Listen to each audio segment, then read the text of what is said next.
अखिल भारतीय राष्ट्रीय कांग्रेस जिला हमीरपुर के प्रवक्ता रोहित शर्मा एडवोकेट ने कहा कि हमीरपुर सदर विधायक आशीष शर्मा अपनी राजनीतिक नादानी से परेशान होकर अपना मानसिक संतुलन खो चुके हैं और प्रदेश के यशस्वी एवं लोकप्रिय मुख्यमंत्री ठाकुर सुखविंदर सिंह सुक्खू के खिलाफ बेबुनियादी आरोप लगा रहे हैं। हमीरपुर कांग्रेस प्रवक्ता रोहित शर्मा ने कहा कि प्रदेश में कांग्रेस सरकार को गिराने के लिए राजनीतिक षड्यंत्र रचने वाले विधायक अपने राजनीतिक गुरु की चुनाव में हार देखकर बौखला गए हैं। हिमाचल की जनता से किए गए विश्वासघात का लोगों को यह जवाब देने में असमर्थ हैं।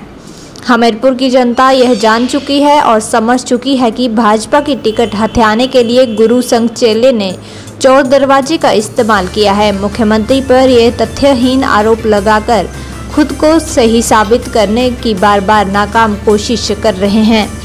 वहीं उन्होंने कहा कि विधायक पर बालूगंज थाने में विधायकों की खरीद फरोख्त को लेकर एफआईआर दर्ज हुई है और वे इस समय जमानत पर चल रहे हैं। मामला न्यायिक प्रक्रिया के अंतर्गत है व जांच में दूध का दूध और पानी का पानी हो जाएगा। विधानसभा चुनावों के नतीजों के बाद विधायक हमीरपुर आमजन से घुटने के बल माफी मांगने के लिए तैयार रहे, क्योंकि नतीजे कांग्रेस पार्टी के पक्ष में आ रहे हैं। विधायक का आचरण तर्कसंगत नहीं है, क्योंकि कभी वे मुख्यमंत्री से माफी मांगते हैं और कभी मुख्यमंत्री पर तथ्यहीन आरोप लगाते हैं।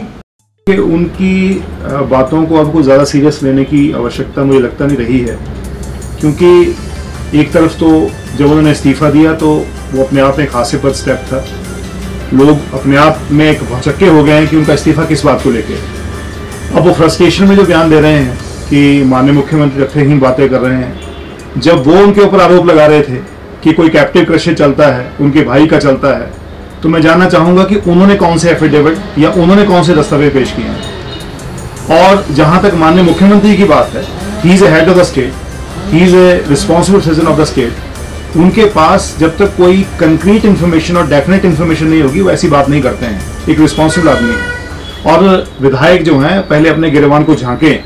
उनके ऊपर पहले ही एक एफआईआर जो है बालूगंज थाने में विधायकों की खरीद फरोख्त को लेकर के उनके ऊपर और चैतन्य के पिताजी के ऊपर दर्ज है। मामला अंडर इन्वेस्टिगेशन है, वो बेल पर चल रहे हैं। तो थोड़ा सा वो संयम रखें और अति उत्साहत में कहीं ऐसी कोई गलती ना कर दें जिसका अंजाम उनको बाद में भी चुनावों के बाद भी भुगतना पड़े। थोड़ा सोच समझ के बोले। और जहां तक उन्होंने कहा कि मुख्यमंत्री तथ्यहीन बातें कर रहे हैं और झूठ की फैक्ट्री चलाते हैं, मैं आपको बताना चाहूँगा कि माननीय मुख्यमंत्री ने जो तथ्य उनके सामने जांच और इंक्वायरी में आए हैं, उन तथ्यों पर ही बात करते हुए जनसभा में जो भी शब्द रखे थे वो उसके अनुसार रखे थे। और जहां तक उनकी बात है तो उनको सबसे पहले अपनी बातों का खुद अवलोकन करना चाहिए। कभी वो कहते हैं कि माननीय मुख्यमंत्री झूठ की फैक्ट्री चलाते हैं, कभी वो कहते हैं कि मैं माननीय मुख्यमंत्री जी के पास गया, उनके पैर पकड़े, उनसे माफी मांगी। तो आप उनकी बातों को क्रोनोलॉजिकली क्रमबद्ध तरीके से एनालाइज करें कि कब उन्होंने माफी मांगी है, कब उन्होंने मुख्यमंत्री से ये अपने कामों को लेकर के उनको सॉरी फील की है, और कब जो बाकी चीजें हैं उन्होंने कही हैं। तो कहीं ना कहीं जो उनकी बातें हैं और उनकी जो माफीनामा है और कभी उनके आरोप हैं आपस में कॉन्ट्राडिक्टरी हैं।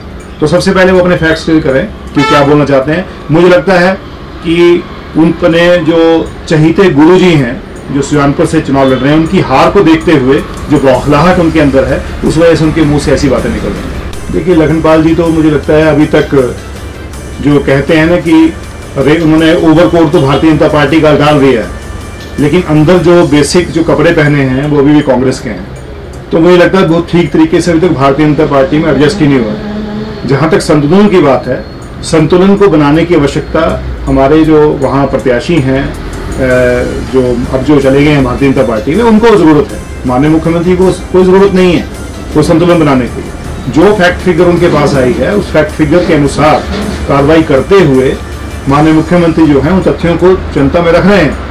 और राजनीति में जनता की अदालत से बड़ी कोई अदालत नहीं है। अगर जनता की अदालत में अपनी बात रखें तो कहाँ रखेंगे। और जी राजेंद्र राणा का बयान है कि माइनिंग माफिया मुख्यमंत्री सुक्खू का परिवार सुक्खू है, क्या कहेंगे इस पर? देखिए जहाँ तक माइनिंग माफिया की बात को राणा जी कर रहे हैं, मुख्यमंत्री ने जब सुजानपुर में नुक्कड़ सभाएं की थी तो वहां पर साफ तौर पर कहा था कि कौन व्यक्ति कहाँ कहाँ क्रशर लगाने वाला था, किस किस के क्रशर कहाँ चलते हैं। तो राजेंद्र राणा जी आजकल जो उनके ऊपर जो जिस तरीके से चुनाव लड़ रहे हैं, इससे पहले तो वो बरगलाते थे, कोई चीज़ करते थे, आज उनका जो मुकाबला वहाँ हो रहा है उस मुकाबले से भयभीत होकर आज वो कहीं ना कहीं इस ऐसे नलगल आरोप जो है माननीय मुख्यमंत्री लगा रहे हैं, जबकि हार जो है बहुत करीब है, उनके बहुत करीब है। क्योंकि जिस तरीके से हर बार कोई ना कोई नया शिगुफा छोड़कर उन्होंने लोगों को ठगा है, इस बार उनकी कोई भी बात जो चलने वाली नहीं है। पब्लिक सेंटिमेंट जो है तकरीबन जो है वो बहुत क्लियर है, और जिस तरह से लोग जो हैं खुलकर उनकी मुखालफत कर रहे हैं, इसे साफ तौर पर झलकता है कि 4 जून को नतीजा जब आएगा तो उस जानपुर की सीट भी हम जीतेंगे, बरसर की सीट भी हम जीतेंगे, और 6 की 6 सीटें जो हैं कांग्रेस पार्टी की झोली में जाएंगी।